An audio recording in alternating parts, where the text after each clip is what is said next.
नमस्कार, मैं अभिषेक कुमार आप सभी का स्वागत करता हूं फोकस स्टडी विद अभी में। तो आप सभी को मेरा जय गुरु। तो चलिए कैप्सूल सीरीज 2.0 में इंडियन ज्योग्राफी में कैप्सूल 6 आज हम लोग स्टार्ट कर रहे हैं। रिवर सिस्टम, जिसे आप अपवाह प्रणाली भी कहते हैं, ड्रेनेज सिस्टम का भी नाम देते हैं। तो भैया ये भी आपका एक लोडेड चैप्टर है।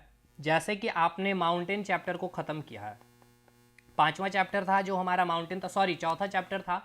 पांचवा हम लोगों ने दर्रा का ख़त्म किया और पठार ख़त्म किया। तो ये छठा चैप्टर है आपका इंडियन ज्योग्राफी में। ये भी आपका 7 दिन तक कम से कम तो चलेगा चलेगा, ठीक है ना। 7 घंटे का ये भी आपका टेन्योर है और बहुत डिटेल में एकदम एनसीईआरटी पूरा ख़त्म करेंगे इसमें। पूरा एनसीईआरटी ख़त्म करने का मतलब आप समझ पा रहे होंगे 6 to 12 जो आपको इंडियन ज्योग्राफी पढ़ना है, ठीक है। अब इसके बाद फिर आप बिंदास होकर के आप जेएसएससी सीजीएल की बात कर ले, चाहे एनटीपीसी की बात कर ले, जेपीएससी की बात कर ले, बीपीएससी की बात कर ले, बिहार सचिवालय हो, आप एसएससी में सीजीएल देंगे, सीएचएसएल देंगे, एमटीएस देंगे, सीपीओ देंगे, दिल्ली पुलिस है, जेई है, सीआईएसएफ की जो अभी वैकेंसी आई है, बिल्कुल बिंदास हो करके। साथ के साथ अभी आप झारखंड हाईकोर्ट का भी पेपर देंगे जी। झारखंड हाई कोर्ट का हो चाहे आप सिविल कोर्ट का पेपर देंगे, जहां आपका जीके का सेक्शन है आपका, वो आपका कवर यहीं से हो जाएगा। अब देखिए छठा चैप्टर आप ज्योग्राफी में भी स्टार्ट कर दिए हैं, ठीक है। इधर आपका पॉलिटी में हमने 2 चैप्टर खत्म कर दिया है एकदम शानदार वे में। हिस्ट्री में पहला चैप्टर चल रहा है जो सबसे लोडेड है, और इस पहला ही चैप्टर में मैंने कहा है कि इसमें पूरा मॉडर्न हिस्ट्री में आपको यहाँ पर क्या करूँगा, रिकॉल करवाऊंगा। देन फिर धीरे धीरे 2 चैप्टर 3rd चैप्टर आगे हम लोग बढ़ते चलेंगे। और ये हिस्ट्री का जो चैप्टर स्टार्ट किए हैं ये काफ़ी इंपॉर्टेंट भी है आपके एग्जामिनेशन के पॉइंट ऑफ व्यू से। तो चलिए भैया स्टार्ट करते हैं आज हम लोग रिवर सिस्टम को, और अच्छे से समझेंगे। और देखिए ऐसा नहीं है कि हम डायरेक्ट स्टार्ट कर देंगे गंगा नदी, ब्रह्मपुत्र नदी, सिंधु नदी, नहीं। एकदम बेसिक क्लास आज होगा। हम लोग समझेंगे कि नदी की उत्पत्ति होती कैसे होती है, ठीक है ना। आखिर नदी का निर्माण कैसे हो रहा है, जब ये समुद्र में जा रहा होता है इसकी गति में क्या इम्पैक्ट पड़ रहा होता है, झरने का ये निर्माण कैसे करती है। बहुत सारी चीज़ें हैं जो आपको समझना पड़ेगा पहले, क्योंकि अगर आप जेपीएससी का पेपर देंगे या फिर आप बीपीएससी का पेपर देंगे ना, तो वहाँ पे बहुत अच्छे अच्छे यहाँ से आज के बेसिक क्लास से क्वेश्चन आपको देखने को मिलेंगे। बाकी आपका ये वीडियो यूट्यूब पर भी जा रहा होगा, तो अगर किन्हीं को जीके में काफ़ी डर लग रहा है, अगर जिनको जीके काफ़ी अच्छे से स्ट्रांग करना है, तो 3 महीने हमारे साथ बैठ जाइएगा। इस 3 मंथ में आप खुद फील कर पा रहे होंगे कि आपका जीके कहाँ और किस लेवल पे पहुँच चुका होगा। तो आप इस कोर्स को इनरोलमेंट कर सकते हैं हमारे एप्लीकेशन से। इस एप्लीकेशन में अगर आपको कैसे इंस्टॉल करना, तो आपको लिंक डिस्क्रिप्शन बॉक्स में मिलेगा। फोकस स्टडी विथ अभी है, ठीक है भाई। फी 499 है। कंप्लीट कंसेप्ट पहले, देन डिस्कशन पूरा क्लास में, और देन फिर आपको मलाई यानी कि जो नोट्स जो पीडीएफ है हमारा वो भी आपको इसमें मिल रहा। बाकी चलिए हम लोग अपने क्लास में वापस आते हैं। जो क्लास देख लेंगे उनको पता चल जाता है कि यार यहाँ पे हमें इनरोलमेंट लेनी चाहिए या नहीं, ज़्यादा हमें डिस्कशन इस पर नहीं करना है। चलिए भाई, सबसे पहला एकदम बेसिक से स्टार्ट करते हैं। एक वर्ड आपको समझना होगा ग्लेशियर के बारे में, ठीक है ना। एक वर्ड है आपका ग्लेशियर। आखिर ये वर्ड क्या है ग्लेशियर, इसको आपको समझना। देखिए थेड भाषा में इसको अगर बोले तो बर्फ का टुकड़ा है ये, ठीक है ना। ये क्या है आपका बर्फ का टुकड़ा है। अब ये बर्फ का टुकड़ा मतलब क्या है, अब इसको समझिएगा। जैसे आप बादल की जब बात करते हैं, ठीक है ना, तो इस बादल में क्या है, ये आप जो बादल देख रहे हैं इस बादल में क्या है, वाटर वेपर है कि नहीं भाई। क्या है आपका वाटर वेपर है। वाटर वेपर कहने का मतलब क्या है, जल वाष्प है। अब इस जल वाष्प के अलावा भी बहुत सारी चीज़ें हैं, धूलकण वगैरह सब कुछ है। अब मैंने आपको फिजिक्स में पढ़ाया है कि जैसे जैसे ही हम अर्थ से ऊपर की ओर चलते हैं, ठीक है ना, तो टेम्परेचर क्या होता है, डिक्रीज होता है। टेम्परेचर क्या होता है, डिक्रीज होता है। और जैसे जैसे और भी हम अगर ऊपर चलते जाएंगे तो टेम्परेचर 0 डिग्री सेल्सियस, और इससे भी हम ऊपर चले जाएंगे तो नेगेटिव में टेम्परेचर आ जाएगी। अब बताइए जैसे ही नेगेटिव में आ गई तो ये जो बादल बना हुआ है, ठीक है। अब ये बादल में जो आपका वाटर वेपर है, ये वाटर वेपर किस में कन्वर्ट कर जाएगा, आपका आइस के फॉर्म में। यानी कि ये आपका वाटर वेपर किस में बदल जाता है, बर्फ का फॉर्म ले लेती है। अब आइए, ये तो समझ में आ गया बर्फ का कंसेप्ट, ठीक है सर। अब आइए ग्लेशियर को मैं समझाता हूँ। अब आपको पर्वत श्रेणी का तो कंसेप्ट क्लियर है, जैसे कि आपका हिमालय पर्वत श्रेणी है। अब यहाँ पे इस हिमालय पर्वत श्रेणी में बहुत सारी क्या होगी, चोटियाँ होगी या नहीं, छोटी चोटियाँ होगी, बड़ी चोटियाँ होगी, इस प्रकार से क्या होंगे, बहुत सारी चोटियाँ आपको देखने को मिलेगी। मान के चलते हैं ये आपका नंगा पर्वत हो गया और ये आपका नमचा बड़वा हो गया, ये आपका माउंट एवरेस्ट हो गया। देन एक और मैं आपको यहाँ बना दूँ, ये आपका कंचनजंगा हो गया है, ठीक है। यहाँ पे बहुत सारी चोटियाँ आपको पर्वत श्रेणी में देखने को मिलती है। अब इन सारी चोटियों की आप हाइट देखते हैं क्या, 8,848 मीटर। क्लियर है भाई, 8,848 मीटर। इनका भी अगर देखेंगे तो 8,000 समथिंग है, 7,500। मतलब जितनी चोटियाँ आप देख रहे हैं, हाइट जो देख रहे हैं 7,000, 7,500, 8,000 के आसपास इनकी हाइट है। मतलब इतने हाइट पे अगर आप ऊपर जा रहे हैं तो सिंपल सी बात है, आपका टेम्परेचर क्या हो रहा होगा, डिक्रीज हो रहा होगा। डिक्रीज होने के कारण यहाँ पे जो बादल हैं, यहाँ की जो बादल हैं, अब ये बादल में जो जलवाष्प ये क्या में कन्वर्ट हो गया होगा, बर्फ में कन्वर्ट हो गया। यहाँ पे भी जो बादल होंगे, ये भी बादल में जो जलवाष्प है ये आपका किस में कन्वर्ट हो गया होगा, बर्फ में कन्वर्ट हो गया। इस भी बादल में जो आपका वाटर वेपर ये किस में कन्वर्ट हो गया होगा, आपका बर्फ में कन्वर्ट हो गया होगा। यहाँ पे भी सेम कंडीशन, यहाँ पर भी सेम कंडीशन। अब एक चीज को समझिएगा, इसको थोड़ा सा प्रैक्टिकली इसको थोड़ा फील करवाता हूं मैं अब आपको। ये तो आपको समझ में आ गया कैसे आपको चोटियों में यानी कि पहाड़ों पर्वतों में ग्लेशियर का फॉर्मेशन हो रहा है, ये आपको समझ में आ रहा है। अब आइए थोड़ा सा प्रैक्टिकली चीज़ों को समझिएगा। ये जो आप पर्वत बनाए हैं या जो आप चोटी इस प्रकार से बनाए हैं, ठीक है, अब इस चोटी को फील करिए कि ये इतना चोटी जो इतना इसकी चौड़ाई नहीं है भैया, इसकी चौड़ाई बहुत दूर तक है। इधर जो फैली हुई है काफ़ी दूर तक ये क्या है, आपकी पर्वत चोटियाँ फैली हुई है। हाँ, अब यहाँ पर आपका एक ग्लेशियर का फॉर्मेशन हुआ है इस प्रकार से। अब ये जो ग्लेशियर है ना, ये ग्लेशियर कितने दूर तक फैला हुआ होगा, जैसे कि एक सबसे बड़ी ग्लेशियर की जो हम बात करते हैं भारत में, सियाचिन ग्लेशियर की बात करते हैं। ग्लेशियर एक चैप्टर पढ़ेंगे सारा फैक्चुअल, वो आपका सवाल भी आता है वहाँ से। तो देखिए सियाचिन ग्लेशियर को आप देखेंगे तो ये कितना फैला हुआ है चट्टानों में, चोटियों में। तो ये आपका 70 से 75 किलोमीटर के डिस्टेंस में ये फैला हुआ, 70 से 75 किलोमीटर। आप सोच सकते हैं कि ये बर्फ का एक टुकड़ा है जो पूरा का पूरा पहाड़ चोटियों को ढका हुआ है। समझ में आ गया ना, ग्लेशियर का कंसेप्ट समझ रहे हैं, अब फील कर पा रहे हैं कि कितना बड़ा बर्फ का टुकड़ा होगा। ठीक है सर, ये तो हम फील कर पा रहे हैं। अब आइए, अब मुद्दे पे हम लोग आते हैं वापस कि ये नदी वाला सिस्टम को ग्लेशियर में क्यों यूज करना है भाई। आइए सबसे पहले कुछ चोटियों का हम यहाँ पर फॉर्मेशन कर लेते हैं इस प्रकार से, ठीक है। ये आपका चोटियाँ हो गई है। अब यहाँ पर एक ग्लेशियर का फॉर्मेशन हो गया, यानी कि ये जो वाटर वेपर है ये क्या चीज में बदल गया होगा, बर्फ में बदल गया, यानी कि बर्फ का एक टुकड़ा है, ये आपका ग्लेशियर है, ठीक है। ये भी क्या हो गया, आपका एक ग्लेशियर हो गया, ये आपका ग्लेशियर हो गया। तो बोला जाता है ना, ये पर्वत यानी हिमालय पर्वत बर्फ से ढका हुआ। तो बर्फ से क्यों ढका हुआ है, यही ग्लेशियर के कारण ढका हुआ है। जैसे जैसे हाइट इंक्रीज होती जाएगी, जैसे जैसे हम ऊपर जाएंगे तो टेम्परेचर डिक्रीज होगा, और टेम्परेचर डिक्रीज होने के कारण जो बादल में वाटर वेपर प्रेजेंट है, ये वाटर वेपर आइस में बदल जाएगी। अब आप सोच रहे हैं कि सर ये वाटर वेपर जो आपका आइस में बदल गया है, यानी बर्फों में ये बदल गया है, तो ये इसको तो नीचे आके गिर जाना चाहिए। तो देखिए ऐसा क्यों नहीं होता है, क्योंकि देखिए यहाँ पर काम करता है आपका विस्कोसिटी। विस्कोसिटी का आपको कंसेप्ट याद होगा, श्यानता का कंसेप्ट। एक लेयर दूसरे लेयर पे फोर्स डालता है, ठीक है ना, एक लेयर दूसरे लेयर पे फोर्स डालता है, जिसके कारण ये लेयर क्या करती है, एक दूसरे के ऊपर फोर्स लगाने के कारण तैर रही होती है। तो बादल यानी बर्फ का टुकड़ा ये क्या करेगा, तैरेगा इस चट्टान के ऊपर में। कंसेप्ट क्लियर है भाई। अब ये भी क्लियर हो गया सर कि ये डाउट तो मेरा क्लियर है कि ये गिर क्यों नहीं रहा। तो विस्कोसिटी फोर्स के कारण, फिजिक्स में प्रॉपर्टीज ऑफ मैटर का वीडियो खोलिए, बहुत अच्छे से समझाया हूं मैं। अब ये जो ग्लेशियर देख रहे हैं ना, इस ग्लेशियर से क्या हो रहा है, ये ग्लेशियर पिघल रहा, ठीक है। इस प्रकार से यहाँ पे इधर भी पिघलेगा, इधर भी पिघलेगा, इधर भी पिघलेगा, इधर भी पिघलेगा, ठीक है भाई। अब ये पिघल के कोई ना कोई एक आकर के इसमें मिल रहा है, सारा का सारा मिलने के बाद एक नदी का यहाँ से देखिए फॉर्मेशन हो गया। ये नदी आगे बढ़ रही है, ये भी ग्लेशियर पिघल रहा होगा इस प्रकार से। यहाँ से भी क्या हो रही, कई सारी छोटी छोटी नदियों का निर्माण हो रहा होगा, एक बड़ी नदिया के साथ आकर के ये मिलेगी इस प्रकार से। ये आकर के अब इसके साथ यहाँ आगे जाके मिल गई है ये। अब देखिए जैसे ये नदियाँ यहाँ पे आई, इसकी जो मोटाई है या फिर कहा जाए तो इसकी जो धार है, यहाँ पे आने के बाद और ज़्यादा बढ़ जाएगी, क्योंकि इसको यहाँ से नदी का पानी और इसको मिल जाएगा।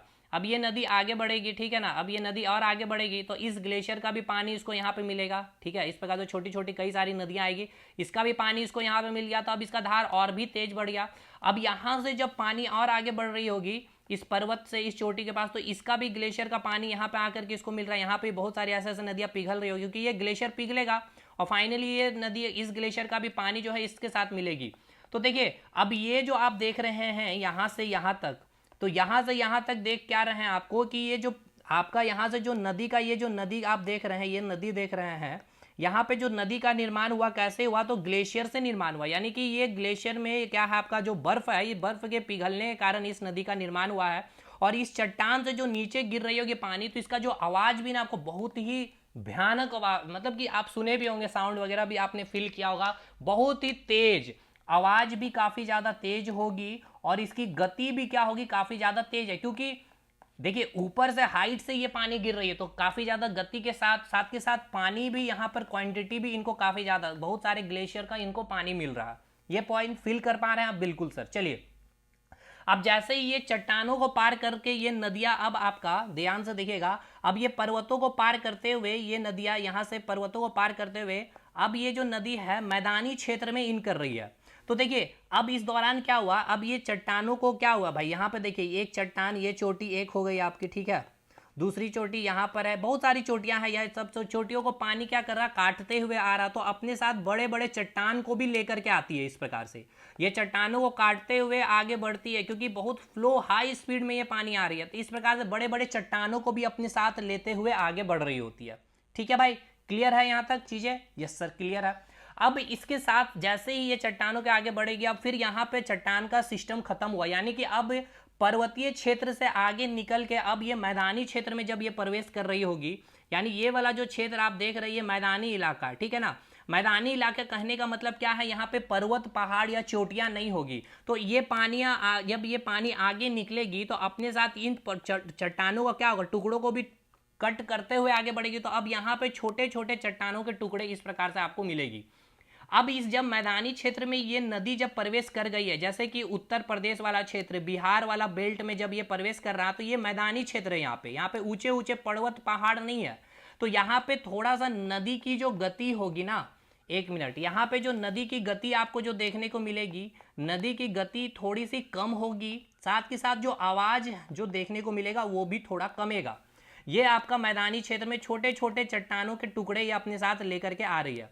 अब ये नदी कि जैसे जैसे देखिए ये जो आप अवस्था देखे हैं पर्वत से, यानी ये चोटियां जो यहाँ से चोटी से जब पानी निकल रही है, नदियां आ रही है, ये नदी की बाल अवस्था है। बाल अवस्था मतलब कि जैसे हम लोगों का बच्चा वाला जो अवस्था, बाल अवस्था जो होता है ना, उसमें हम कितना तेज, काफी ज्यादा चंचल होते हैं, उसी प्रकार ये नदी का ये अभी उत्पत्ति हुआ, ये बाला अवस्था में नदी है, इसलिए काफी तेज फ्लो के साथ काफी ज्यादा क्वांटिटी है, मात्रा है पानी की यहाँ पे, तो ये बाला अवस्था कहते हैं। अब धीरे धीरे हम बाल अवस्था से क्या होते हैं, युवा होते हैं, तो जैसे ही ये मैदानी क्षेत्र में ये नदी प्रवेश की है तो इसकी गति थोड़ी सी कमी हो गई, युवा हुई है भाई, तो देखिए समझदारी के साथ हम लोग काम करते हैं, तो उसी प्रकार ये नदी धीरे धीरे चट्टानों को, छोटी छोटी चट्टानों के टुकड़े को अब ये लेकर के, क्योंकि ये जो चट्टान बड़े बड़े पर्वतों को काट करके लाई है, अब ये मैदानी क्षेत्र में जैसे प्रवेश कर रही है, तो इसको छोटे छोटे टुकड़ों में इसको काटते हुए ना आगे बढ़ रही होगी, तो छोटे छोटे टुकड़ों को भी अपने साथ और बहुत सारे अवसाद को भी लेते हुए आगे बढ़ेगी भाई।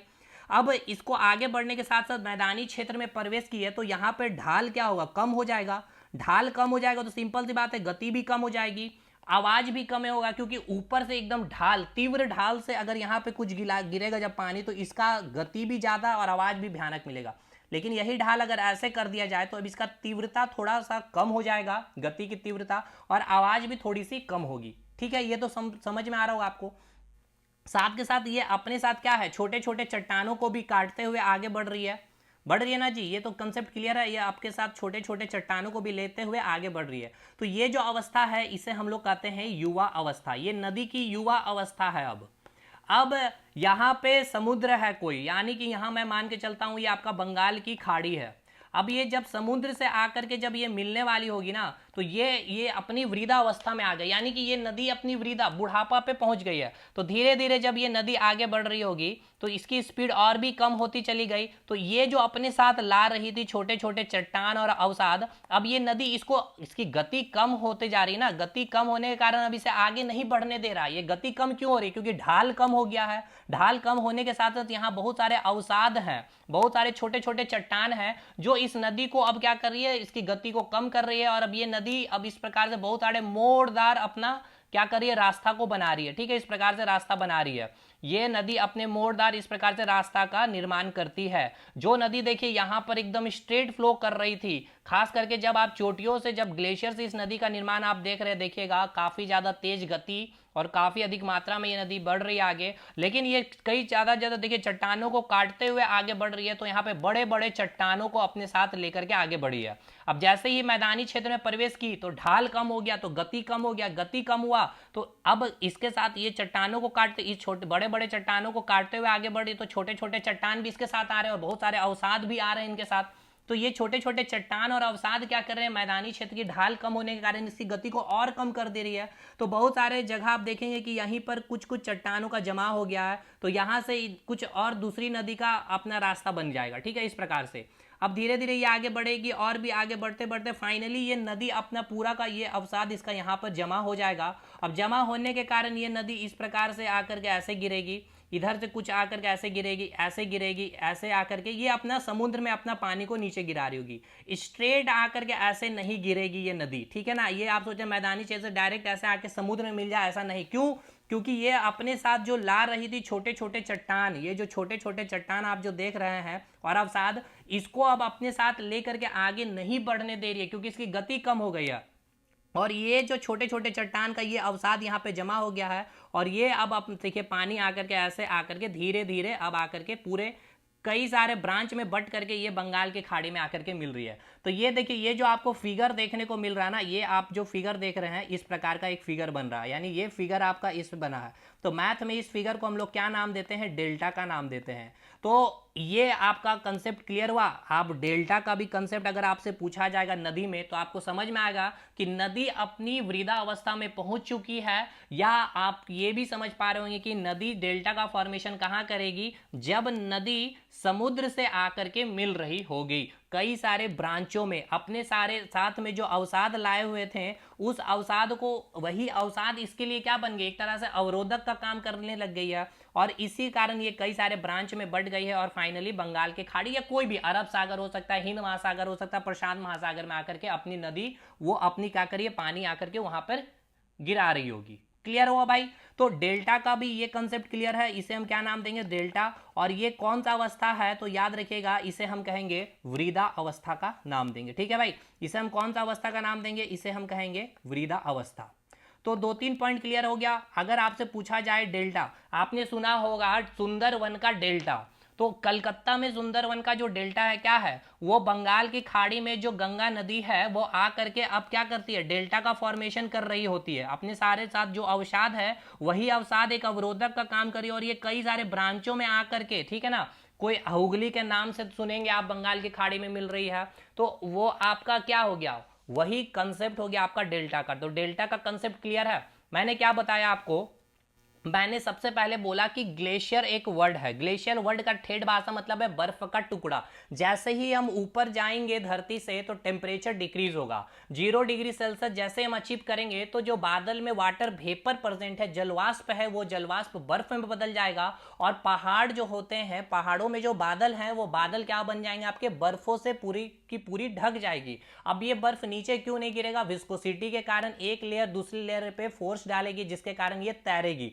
अब ये बर्फ बहुत सारे क्या होंगे, ग्लेशियर का फॉर्मेशन कर देगी और चट्टानों या चोटियों की हाइट बहुत अधिक होने के कारण यहाँ पे बहुत सारे ग्लेशियर देखने को मिलेगी। अब ये ग्लेशियर क्या होगा, ग्लेशियर बर्फ पिघलेगी तो बहुत सारे नदियों का निर्माण होगी। तो चट्टानों या फिर ग्लेशियर से जो नदी का निर्माण हो रही होगी बहुत ही तेज गति से आएगी और बहुत अधिक मात्रा में जल भी होगा और अपने साथ कई बड़े बड़े चट्टानों को काटते हुए आगे बढ़ेगी। अब जैसे ही ये मैदानी क्षेत्र में प्रवेश कर गई तो ये आप कौन सा अवस्था में हो गया, चट्टानों के समय जब चोटियों या ग्लेशियर से निकल रही तो ये बाल अवस्था थी इसकी, और जब ये मैदानी क्षेत्र में पड़ी तो जैसे इन करेगी तो ढाल कम होने के कारण इसकी गति कम हो गई। गति कम होने के साथ साथ इसकी जो आवाज भी होगी वो भी क्या होगी, कम होगी। अब देखिए ढाल कम हो गया है तो इसकी गति कम हो गई, साथ के साथ इसमें छोटे छोटे चट्टान है और बहुत सारे अवसाद भी है, तो वो भी क्या करेगा, इसकी गति को कम करेगा। एंड देन फाइनली अपनी जब वृद्धा अवस्था में पहुंचेगा या अपने समुद्र से जब ये मिलने की और पहुंचेगी तो ये कई सारे ब्रांचों में बदल जाएगी और एक डेल्टा का निर्माण करेगी इस प्रकार से।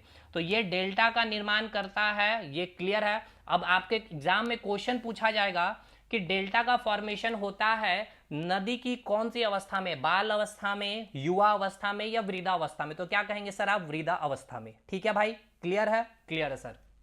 दूसरा, आपसे एग्जाम में पूछेगा कौन कौन सा नदी डेल्टा का फॉर्मेशन करता है, तो वो आगे हम लोग पढ़ेंगे, एक जगह लिस्ट बना लेंगे। अब डेल्टा का फॉर्मेशन कौन कौन नदी करेगा तो समझ में आ जाएगा ना आपको कि वो क्या होगा, इस प्रकार से ब्रांचेज में, इस प्रकार से ब्रांचेज में बट करके क्या होगी, समुद्र में आकर के मिल रही होगी। ठीक है ना, ऐसा नहीं होगा कि यहाँ पे समुद्र है और डायरेक्ट नदी आकर के ऐसे मिलेगी, ऐसा नहीं होगा डेल्टा के केस में। अब एक वर्ड हम लोग पढ़ेंगे यहाँ पे, ये तो समझ में आ गया ना कि देखिए नदी का निर्माण कैसे हो रहा है, ये आपको समझ में आ रहा है, ग्लेशियर से यहाँ पे नदी का निर्माण हुआ है। तो अब आइएगा एक वर्ड पहले और मैं क्लियर कर दूं आपको, एक वर्ड है आपका एस्च्यूरी। ठीक है ना, एस्च्यूरी हम जिसको कहते हैं, एस्च्यूरी वर्ड को पहले क्लियर करिए, इसको क्या कहते हैं? एस्च्यूरी। एस्च्यूरी को हम लोग एक और वर्ड नाम से जानते हैं, ज्वार नदमुख। ठीक है, ज्वार नदमुख। इसका मतलब क्या होता है देखिएगा, चोटियां हैं, ठीक है, चोटियां में क्या होंगे, बहुत सारे ग्लेशियर होंगे। अब यहाँ से ग्लेशियर से क्या होंगे, एक नदी का बहुत आएंगे, इस प्रकार से नदी का निर्माण होगा। ये तो कंसेप्ट क्लियर है, यहाँ से आके नदी का निर्माण हुआ। अब ये नदी डायरेक्ट क्या होगी, सागर से आकर के मिलेगी। यहाँ पर कोई सागर या समुद्र होगा, मान के चलते अरब सागर है। अब ये नदी डायरेक्ट यहाँ पे ये मैदानी क्षेत्र में प्रवेश ही नहीं किया, समझिएगा, मैदानी क्षेत्र में प्रवेश ही नहीं किया, और अपने साथ ये बड़े बड़े चट्टानों को लेकर के आई है, और ये चट्टानों के साथ ही ये नदी डायरेक्ट क्या हुई, समुद्र में आके प्रवेश कर गई। तो ये नदी किसका निर्माण कर रही है? डेल्टा का निर्माण नहीं कर रही है, ये किसका निर्माण कर रही है? एस्च्यूरी का निर्माण कर रही है। तो एस्च्यूरी का कंसेप्ट समझ में आया? एस्च्यूरी का कंसेप्ट समझ में आया कि जो नदी मैदानी क्षेत्र में प्रवेश ही नहीं करेगी, समझ में आया, जो मैदानी क्षेत्र में प्रवेश ही नहीं करेगी, डायरेक्ट चोटियों से निकलते हुए, ग्लेशियर से निकलते हुए नदी वो समुद्र में आकर के गिर जाएगी, वो कौन किसका निर्माण करेगी? एस्च्यूरी का निर्माण करेगी। तो सीधा तुरंत आकर के ऐसे निकल जाना एस्च्यूरी हो गया। और जब वो ब्रांचेज में बट जाएगी, जैसे कि ये नदी आई है इधर से और ऐसे ब्रांचेज में बट करके समुद्र में आकर के मिल रही है, तो ये किसका फॉर्मेशन हो गया? ये एक डेल्टा का फॉर्मेशन हो गया, यहाँ पे आके समुद्र में मिल रहा। तो डेल्टा का कंसेप्ट क्लियर हो गया, एस्च्यूरी का भी कंसेप्ट क्लियर हो गया। अब यहाँ पे समुद्र में है जैसे, तो यहाँ पे जो आप समुद्र देख रहे हैं, एक मिनट देखिएगा, समझिएगा, जो एस्च्यूरी का कंसेप्ट को और थोड़ा सा समझाते हैं कि ये आपका जो समुद्र है, ठीक है ना, ये नदी आकर के यहाँ पे ऐसे मिल रही है, इसको हटाइए, ये ब्रांचेस में नहीं बटेगी, तो ये आगे मिल रही है, तो यहाँ पे बहुत सारे बड़े बड़े चट्टान भी अपने साथ नदी ला रही है, क्योंकि ये चोटियों को काटते हुए ना नदी आगे बढ़ रही है, इन सारे चोटियों को काटते हुए आगे बढ़ रही है, तो ये अपने साथ ऐसे बड़े बड़े क्या होंगे, चट्टानों को लेते हुए आगे आ रही होगी। अब ये चट्टानों को भी क्या करेगी, समुद्र में क्या होता है, ज्वार उठता है, ज्वार भाटा उठता है, ठीक है ना, मेघमा बाहर निकलती। मैंने बताया था कि समुद्र का ये आपका महाद्वीप का प्लेट हो गया, और ये आपका क्या है, ओशियन का प्लेट है, इसकी चौड़ाई कम होती है, ऐसे होती है, तो यहाँ से लावा बाहर निकलती, तो ये लावा यानी कि ज्वार आने के कारण ये नदी को क्या करती है, इन चट्टानों को साइड करके तुरंत इस नदी को अपने अंदर में खींच लेती है, इसलिए इसका नाम देता है, यानी कि नदी को मुख, नदी का जो मुख है, ये जो नदी का जो ये मुख है ना, ये नदी का मुख को अपने और में मिला लेती है, इसलिए इसको नाम दिया जाता है ज्वार नदमुख। ठीक है, ज्वार के माध्यम से नदी के मुख को अपने में मिला लेना समुद्र को। क्लियर हो गया भाई? एस्च्यूरी का भी कंसेप्ट क्लियर है? ठीक है सर, तो इसको अब हम लोग हटाते हैं, एस्च्यूरी का भी पार्ट क्लियर हो गया, तो ये पार्ट हो गया यहाँ पे समाप्त। अब आगे बढ़ते हैं, और भी कुछ बेसिक चीज हम लोग देख लेते हैं इसमें। अब एक बेसिक पार्ट है, कुछ कैसे नदियों में जलप्रपात देखने को मिलेगा या फिर आपको झरना देखने को मिलेगा, इस कंसेप्ट को समझिएगा। देखिए, भारत में अगर बात किया जाए, सबसे पहले समझिएगा, एक तो जो नदी आप देख लिए हैं आपने, नदी का पहला आपने एक निर्माण देखा, किसके कारण हुआ? ग्लेशियर के कारण हुआ, ठीक है ना, ग्लेशियर के कारण हुआ, जो बहुत सारे बड़े बड़े पर्वत थे यहाँ पे ग्लेशियर का फॉर्मेशन हुआ, बर्फ का टुकड़ा, इससे आकर के नदियाँ मिली है बहुत सारी, यहाँ से आई और एक नदी का निर्माण हुआ। अब देखिए, ये जो ग्लेशियर से नदी का निर्माण हुआ है, ठीक है ना, यहाँ पे मैं लिख रहा हूँ, जो ग्लेशियर से, यानी कि अगर स्रोत ग्लेशियर है नदी का, ठीक है ना, अगर ग्लेशियर से नदी का निर्माण हुआ है, तो याद रखिएगा इस नदी में वर्ष भर पानी रहेगा, चाहे गर्मी आ जाए, चाहे ठंड आ जाए, चाहे बरसात आ जाए, चाहे बरसात नहीं आए, तो वर्ष भर आपको इसमें पानी देखने को मिलेगा। रीजन क्या है? क्योंकि ये जो नदी है, इसका स्रोत या इस नदी की जो उत्पत्ति हुई है, किसके कारण हुई है? ग्लेशियर के कारण हुई है, बर्फ के कारण हुई है। अब ये बर्फ जैसे जैसे पिघलते जाती है, इसमें नदी का ये अपना फ्लो करती जाएगी, तो ये नदी सूखेगी नहीं, याद रखिएगा आप। लेकिन आप बहुत बार सुनते हैं कि ये बरसाती नदी है, सुनते होंगे आप, इसके कंसेप्ट को समझिएगा। सेकंड नंबर का, अब कई सारे जो चट्टानों होते पर्वत होते ऐसे बहुत सारे पर्वत का फिगर देखेंगे। वर्षा हुई है, वर्षा होने के कारण यहाँ पर पानी स्टोर हो गया, ठीक है, बरसात में पानी स्टोर हो गया। अब यहाँ पे रास्ता है या कोई दर्रा होगा, यहाँ पे कोई दर्रा है तो यहीं से भी एक नदी निकल गई। ये पानी कौन, बरसात के कारण यहाँ नदी का निर्माण हुआ, ठीक है। अब नदी का निर्माण हो गया तो अब यहाँ से आ गई। अब जितना ज़्यादा बरसात होगी नदियाँ में धारा उतनी ही तेजी से बढ़ेगी, पानी की क्वांटिटी उतना होगा। जैसे ही बरसात खत्म ये नदी भी सूख जाएगी, तो इसे कहा जाता है बरसाती नदी। इसे हम क्या कहेंगे, इसे हम बरसाती नदी कहेंगे। तो क्या बरसाती नदी में जीवन भर या वर्ष भर पानी रहेगा, तो बिल्कुल नहीं। जब तक वर्षा होगी, बरसात के मौसम में ही इसमें आपको, इस नदी में आपको पानी देखने को मिलेगी, ठीक है भाई। तो बहुत बार आप देखे होंगे कि बरसात के मौसम में ये जो नदी है, ठीक है, यहीं पे बहुत लोगों का घर भी होगा, लेकिन जैसे बरसात आएंगे तो ये लोग अपने घर को शिफ्ट कर लेंगे, क्योंकि जान जाएंगे कि यहाँ पे नदी आएगा, क्योंकि यहाँ पे क्या हुआ, यहाँ पे पानी इकट्ठा हुआ बरसात का, क्योंकि ऐसा स्ट्रक्चर ही यहाँ पे बना हुआ है। अब देखिए ये पहाड़, आपको ये तो छोटा सा यहाँ पे फिगर मैंने दिखाया, इतना छोटा सा तो फिगर नहीं है ना भाई, मैं आप फील कर पा रहे होंगे पर्वत पहाड़ को, कई किलोमीटर में फैला हुआ होता है। तो बरसात का पानी यहाँ स्टोर हो गया। अब स्टोर होने के कारण यहाँ दर्रा, कोई संकरी रास्ता है। दर्रा मतलब क्या, पर्वत के एक छोर से दूसरे छोर जाने के लिए हम लोग एक संकीर्ण मार्ग का निर्माण करते हैं, वो प्रकृति द्वारा ही निर्माण किया गया मार्ग होता है, जिसे हम दर्रा का नाम देते हैं। तो अब इस रास्ते ही से एक नदी का निर्माण हो गया, बरसाती नदी ये कहलाई। जब तक वर्षा होगी, जब तक यहाँ पानी होगा, जैसे ये पानी सूखेगा ये नदी भी सूख जाएगा आपका, ठीक है, क्लियर है भाई। चलिए, तो एक तो आपका दो टाइप के नदी मैंने आपको क्लियर करवा दिए। एक होता है आपका ग्लेशियर से निर्मित नदी, ठीक है, और एक हो गया आपका बरसाती नदी। तो ग्लेशियर नदी की खासियत क्या है भाई, चोटी पे जमी बर्फ का एक टुकड़ा जिसको हम ग्लेशियर कहे हैं, और इससे जो निर्मित नदी है इसमें वर्ष भर पानी होगी। लेकिन बरसाती नदी में वर्ष भर पानी नहीं होगी, जब तक बरसात होगा या फिर वर्षा होगी तब तक ही उस नदी में पानी देखने को मिलेगी, क्लियर है। अब देखिए भारत में अगर नदी का सिस्टम देखेंगे तो दो पार्ट में हम बांटते हैं, ठीक है ना, types of river in India, ठीक है, types of river in India. तो दो भाग में हम बांटेंगे, एक होगा उत्तर भारत की नदियां, ठीक है, एक को हम क्या कहेंगे, उत्तर भारत की नदियां, यानी कि इसको हम क्या नाम देंगे, उत्तर भारत की नदियां। सेकेंड, दूसरा हम नाम देंगे दक्षिण भारत की नदियां। देखिएगा, समझिएगा, क्योंकि आप माउंटेन चैप्टर बहुत अच्छे से समझ लिया है भाई, इसलिए मैं यहाँ पे अब आपको समझाऊंगा बहुत अच्छे से ही।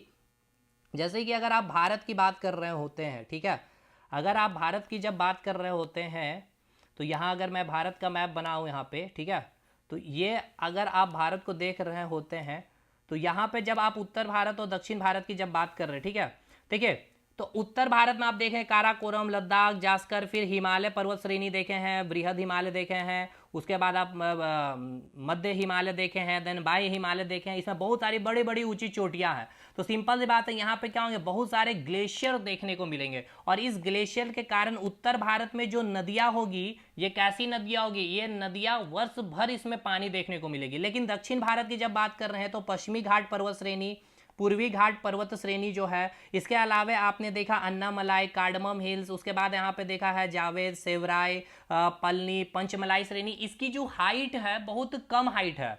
तो यहाँ पर जो नदियाँ होगी ना ये बरसाती नदी होगी, यानी कि यहाँ पे जो पहाड़ हैं, जो चोटियाँ हैं, पे यहाँ पे वर्षा की जो पानी स्टोर होगी उससे नदियाँ की निर्माण होगी, और बरसात में इन नदियों में पानी बहुत अधिक होगी, और जैसे ही बरसात खत्म होगा यहाँ की पानी, नदियों में पानी क्या होगी, समाप्त हो जाएगी। तो ये हो गया उत्तर भारत की नदी, ये दक्षिण भारत की नदी, ये दो पार्ट में पढ़ेंगे। उत्तर भारत की नदी का कंसेप्ट क्लियर है, वर्ष भर पानी रहेगा, ये सब स्टेटमेंट बेस्ड का क्वेश्चन है एग्जाम का आपका, ठीक है, समझ में आ गया, उत्तर भारत की नदी, दक्षिण भारत की नदी। चलिए साहब अब आगे बढ़ते हैं, अब हम लोग, अब यहां से हम लोग कुछ चीजों को समझते हैं। देखिए क्या क्या यहां से उत्तर भारत की नदी और दक्षिण भारत की नदी से आपको समझ में आना चाहिए। जैसे कि कुछ पॉइंट यहां से आप नोट डाउन कर सकते हैं कि उत्तर भारत की में जो क्या है, ऊंची ऊंची चोटियां हैं, समझ में आ रहा ना, ऊंची ऊंची क्या है, चोटी है। अब ऊंची ऊंची चोटी है तो यहाँ पर क्या मिलेगा आपको, बहुत सारे ग्लेशियर देखने को मिलेंगे। अब इस ग्लेशियर के कारण क्या होगा, आपका जो नदी का निर्माण होगा इसमें वर्ष भर पानी देखने को मिलेगा, क्लियर है। अब दक्षिण भारत की नदियां में चोटी जो है, ऊंची ऊंची चोटी नहीं है, ऊंची ऊंची पर्वत श्रेणी नहीं होने के कारण यहाँ पे जो नदी देखने को मिलेगी बरसाती नदी देखने को मिलेगी। यानी जब तक इसमें बरसात होगा और बरसात होगा तब तक यहाँ पर वर्षा में पानी, वर्षा के दौरान पानी रहेगी तो नदियों में बरसात तो देखने को मिलेगा। अब दूसरी बात देखिएगा, जो उत्तर भारत की जो नदियां हैं, तो अब मैं थोड़ा सा दक्षिण भारत का मैं एक बार फिगर बनाकर कुछ चीज़ें मैं आपको रिकॉल करवा दूं, ठीक है, समझिएगा। जैसे ये आपका क्या है, पश्चिमी घाट पर्वत श्रेणी, ये क्या हो गया, पूर्वी घाट पर्वत श्रेणी, ये अन्नामलाई, ये कार्डमम हिल्स, ये जावेद सेवराय पलनी पंचमलाई पर्वत श्रेणी है, ठीक है ना, ये सारे पर्वत श्रेणी है। उसके बाद यहाँ पे मैंने आपको बताया है क्या, दक्कन का पठार, उसके बाद कर्नाटक का पठार, तेलंगाना का पठार, दंडकारण्य का पठार, मालवा का पठार, बुंदेलखंड का पठार, बाघेलखंड का पठार, छोटा नागपुर पठार। तो देखिए दक्षिण भारत जो आप देख रहे हैं पर्वत और पठार से ही केवल भरा पड़ा, ठीक है ना, पर्वत और पठार से ही भरा पड़ा हुआ है। यहाँ पे मैदानी क्षेत्र काफी कम है। अब मैदानी क्षेत्र कम है तो यहाँ की जो भी नदियां होगी वो मैदानी क्षेत्र ही कम है, पर्वत पहाड़ को कितना काटेगी, क्योंकि यहाँ पे जो नदियां हैं ये कैसी नदियां, ग्लेशियर से निर्मित नदियां नहीं है, इसलिए वर्ष भर पानी भी नहीं होगी और इन नदियों की जो स्पीड होगी वो भी काफी कम होगी, इसलिए यहाँ पे जो अपर्दन होगा काफी कम अपर्दन होगा। लेकिन यही उत्तर भारत की जब आप बात करेंगे, ठीक है ना, समझिएगा, बहुत अच्छा कंसेप्ट हम आपको दे रहे हैं यहाँ पे। जब आप उत्तर भारत को देखेंगे तो यहाँ पे ऊंची ऊंची पर्वत श्रेणियां हैं और ये मैदानी क्षेत्र उत्तर प्रदेश में, बिहार में बेल्ट में, उत्तराखंड का बेल्ट में जब प्रवेश करते हैं मैदानी क्षेत्र में तो यहाँ पर बहुत अधिक अपर्दन होता है, क्योंकि ये ऊंचे ऊंचे चोटियों से नदियां आ रही, बहुत ही तेजी गति से आती है, बहुत ज्यादा यहाँ पे अपर्दन भी करती है। तो अगर आपसे पूछ लिया जाए अपर्दन उत्तर भारत की नदियां में या फिर दक्षिण भारत की नदियां में अधिक होगी, तो अब आप बता पा रहे होंगे उत्तर भारत की जो नदियां है वहां पर काफी ज्यादा अपर्दन देखने को मिलता है। रीजन ये है कि उत्तर भारत की नदियों में क्या है, पर्वत या चोटियां, बहुत ऊंचे ऊंचे चोटियां हैं, जिसके कारण वहां की जो नदी जो ग्लेशियर से निर्मित है उनकी गति काफी तेज है और जैसे ही वो मैदानी क्षेत्र में प्रवेश करती है बहुत अधिक अपर्दन करती है। लेकिन दक्षिण भारत में केवल और केवल पर्वत पठार से ही भरा पड़ा है। और दूसरी चीज यहाँ से में जो निर्मित नदियां हैं वो मैक्सिमम बरसाती नदी है, तो इसकी गति भी कम है और जो भी यहाँ पे अपर्दन करेगा, किसका अपर्दन, कटाव किसका करेगा, पर्वत पठार का ही करेगा। तो भाई एक तो गति भी कम है नदी की और ये एक मैक्सिमम बरसाती नदी है, तो पर्वत पठार का कितना अपर्दन करेगा, बहुत कम पार्ट ही अपर्दन करता है। लेकिन ऐसा नहीं कि करेगा नहीं, पर्वत पठार का भी अपर्दन करेगा, लेकिन उत्तर भारत की नदियों के अपेक्षाकृत कम करेगा। ठीक है भाई। तो अगर आपसे पूछ लिया जाए उत्तर भारत नदी का स्रोत बताइए, तो उत्तर भारत नदी का स्रोत क्या है, आप क्या बताइएगा, उत्तर भारत नदी का स्रोत क्या बताइएगा, ग्लेशियर बताइएगा, ग्लेशियर ही होगा इसका, है ना। उत्तर भारत की नदी क्या होगा, ग्लेशियर होगा और वर्षा भी रहेगा, वर्षा के कारण भी यहाँ पर भाई सिंपल सी बात है, बरसात होगी तो वर्षा का भी तो पानी होगा ना, तो मेन ग्लेशियर और वर्षा है यहाँ पे। लेकिन दक्षिण भारत की नदियों का स्रोत अगर आपसे पूछा जाएगा तो क्या बताइएगा, यहाँ पे जल का जो स्रोत हो, केवल नदी का जो स्रोत यहाँ मिलेगा वो आपका वर्षा ही रहेगा। इन नदियों में वर्षा ऋतु में ही पानी देखने को मिलेगा, कहाँ, दक्षिण भारत की नदियों में, गर्मी के दिन में ये सूख जाएगी। और यहाँ पे जो उत्तर भारत की नदियों में आपको यहाँ मैंने लिख ही दिया है कि काफ़ी ज़्यादा अपर्दन होगा, ठीक है ना, अपर्दन काफ़ी ज़्यादा यहाँ पे होगा और वर्ष भर पानी रहेगा, ठीक है, वर्ष भर यहाँ पे पानी आपको इन नदियों में देखने को मिलेगा। आप अभी चले जाइए हरिद्वार वगैरह जाकर देखिए, वहाँ पे गंगा नदी में पानी देखने को मिलेगा, क्योंकि ये ग्लेशियर से निर्मित नदी है भाई, ठीक है। अब मैंने पूरा आपको नदी का कंसेप्ट दे दिया है। अब देखिएगा एक चीज मैं बताता हूँ, जैसे कि झरना का एक कंसेप्ट मैं आपको देता हूँ। जैसे यहाँ पे पर्वत चोटियाँ है ये आपका, ठीक है, कुछ हल्का चीज मैं आपको यहाँ समझा देता हूँ, क्योंकि झरना जब हम पढ़ेंगे तो झरना का कैसे नहीं आता। देखिए ये ग्लेशियर है यहाँ पे, ठीक है, यहाँ भी ग्लेशियर है, यहाँ भी ग्लेशियर है, तो यहाँ से आपकी नदियाँ ऐसे बहुत सारी कई सारे ब्रांचेज में निकलेंगे। एक नदी का ये आके मिलेगी यहाँ से, तो ये नदी आगे बढ़ी है, इसके भी कई सारे ब्रांचेज में नदियाँ आके मिलेगी, आगे यहाँ पे आएगी, तो ये पर्वत को आएगी। अब ये कुछ पर्वत मुलायम होंगे, सॉफ्ट होंगे, तो उस पर्वत को अंदर अंदर काट देगी, ठीक है ना, इसको अंदर अंदर काट के यहाँ जब नीचे गिरेगी तो ये थोड़ा घाटी का ऐसे निर्माण करेगी। और जो इसको बहुत ज्यादा अगर पर्वत को काट देगी ना तो इस प्रकार का एक गॉर्ज का निर्माण करती है, ठीक है, गॉर्ज भी पूछा जाएगा, तो याद रखिएगा गॉर्ज का निर्माण कब हो रहा। तो देखिए ये चोटियों से जब नदी आ रही है, चोटियों को काट करके ही गॉर्ज का निर्माण हो रहा है। तो ये नदी का कौन सा अवस्था है, बाल अवस्था है ना भाई। युवा अवस्था तो मैदानी क्षेत्र में होगा और वृद्धावस्था जब वो समुद्र में मिल रहा होगा, डेल्टा या एस्च्यूरी का निर्माण कर रहा होगा, बाल अवस्था में ही गॉर्ज का निर्माण करेगा। अब ये नदी यहाँ पे देखिए काट करके यहाँ एक गॉर्ज का निर्माण कर लिया है, ऐसे बहुत ज्यादा गड्ढा कर दिया है पहाड़ को काट करके, तो ये कहलाएगा गॉर्ज, और कम गड्ढा किया तो इसको घाटी कहेंगे। फिर ये नदी आगे बढ़ी, यहाँ से फिर नदी आगे बढ़ी, भाई पानी जमा हो गया यहाँ से, फिर ये नदी आगे बढ़ी, अब यहाँ पे नदी आगे बढ़ी और ऐसे गिरा। अब ये पानी ऐसे जब पर्वत से ऊपर से नीचे गिरता है ना तो यही झरना का फॉर्मेशन करता है, जिसको आप वाटरफॉल या फिर जलप्रपात का भी नाम देते हैं। इसको एक बार फिर से फिगर में बनाते हैं तब और भी अच्छे से आपको समझ में आएगा। इसको फिगर में बनाते हैं और अच्छे से आपको यहाँ पे समझ में आएगा ये पॉइंट। देखिए मैंने क्या बोला समझिएगा, आपको मैं क्या बोलना चाह रहा हूँ उस पॉइंट को समझिए एक बार। चलिए पहले बहुत सारे ग्लेशियर को हम लोग एक बार नदी का बनाते हैं, उसके बाद पॉइंट को समझाते हैं अच्छे से। देखिए ये आपका क्या है, ये आपका बहुत सारी चोटियाँ हो गई, ठीक है भाई, ये आपका बहुत सारा क्या हो गया, चोटी हो गया। अब यहाँ पे ग्लेशियर एक है, एक ग्लेशियर ये हो गया आपका, एक ग्लेशियर ये हो गया। अब यहाँ से कई सारे ब्रांचेज में नदियाँ निकली है इस प्रकार से, यहाँ पे भी बहुत सारी ब्रांचेज में नदियाँ निकली है इस प्रकार से, यहाँ से भी निकली होगी भाई, यहाँ से भी निकली है। चलिए अब आगे आइए, अब यहाँ से निकले तो एक पूरा मिल गए, तो यहाँ से धारा काफ़ी तेज हो गई है, देखिए इस प्रकार से मिली, आगे आगे आगे आ गई, इसमें ये आकर के मिल गए तो आगे नदी आ गई, तो इसको आगे मिली तो कुछ जो पर्वत मुलायम हो गए उसको आगे यहाँ पे जाके कट कर देगी, कट करेगी तो हल्का कट किए तो ये देखिए घाटी का फॉर्मेशन, इसको हम लोग कहेंगे घाटी। अब इसको और कट करके एकदम पूरा और भी ज़्यादा गहराई में इसको कट कर देगा ना इस पर्वत को, तो इसको हम लोग नाम देते हैं गॉर्ज। तो घाटी का निर्माण नदियों के, तो पूछेगा भाई एग्जाम में आपसे कि नदी घाटी का निर्माण कर रही है या गॉर्ज का निर्माण कर रही है, ये नदी की कौन सी अवस्था में निर्माण होगी, तो बाल अवस्था में निर्माण हो रही, क्योंकि अभी ये ग्लेशियर से निर्मित नदियां हैं, चट्टानों से निकल के गुजर रही है। अब ये चट्टान आगे बढ़ा, यहाँ पे और भी बहुत सारे चट्टान है, अभी इस पर्वत यहाँ पे पानी जमा हो गया, ये नदी आगे बढ़ी, अब ये नदी नीचे इस प्रकार से गिर रही है, तो यहाँ पे जब नीचे गिर रही है तो भाई एक बहुत ही मधुर सा साउंड मिलता है, और इसी को हम क्या बोलते हैं, झरना। यहीं पे फोटोशूट वगैरह हम लोग करते हैं, वाटरफॉल या फिर जलप्रपात का नाम देते हैं। समझ में आ गया ना भाई। तो ये सभी झरना का निर्माण हो रहा कहाँ पे, तो देखिए बाल अवस्था में ये इस प्रकार से नदियाँ नीचे गिर रही है, काफ़ी स्पीड से आ रही है, फिर यहाँ से आगे बढ़ेगी, ये नदी आगे बढ़ के निकलेगी, देन फिर मैदानी क्षेत्र में प्रवेश करेगी। तो ये पॉइंट क्लियर हो गया। गॉर्ज वगैरह घाटी वगैरह कौन सी अवस्था में निर्माण होगी, ये भी पॉइंट आपका क्लियर है कि नहीं, ये बताइएगा। ठीक है सर, चलिए तो ये पूरा आपको मैंने कंसेप्ट दे दिया, नदी का बेसिक पार्ट समझ में आपको आ जाना चाहिए।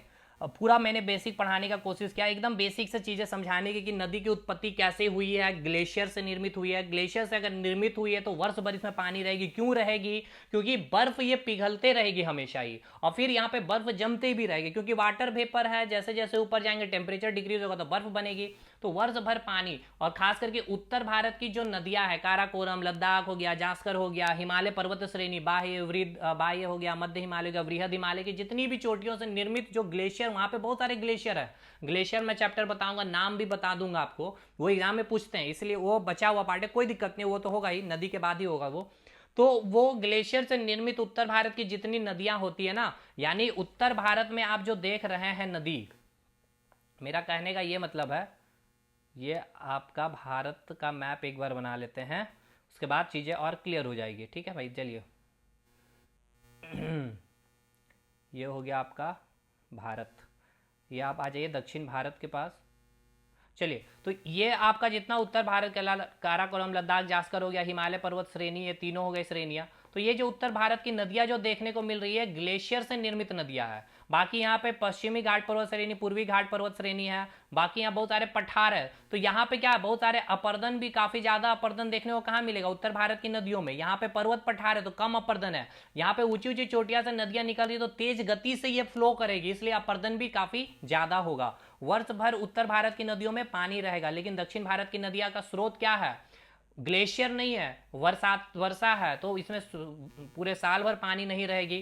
क्लियर है भाई, ये पूरा का कंसेप्ट क्लियर है या नहीं, ये बतलाइएगा। मैदानी क्षेत्र में प्रवेश करेगी तो कौन सा अवस्था में प्रवेश करेगी, अपनी बालावस्था में या फिर युवा अवस्था में या फिर वृद्धा अवस्था में, तो ये भी आपको क्लियर है, ये इसका वृद्धा अवस्था होगा। ठीक है ना भाई, ये इसका कौन सा अवस्था है, तो ये आपका वृद्धा अवस्था होगा। और जब ये समुद्र में आके मिल रही है तो ये इसका आपका वृद्धा अवस्था, ये युवा अवस्था है मैदानी क्षेत्र में।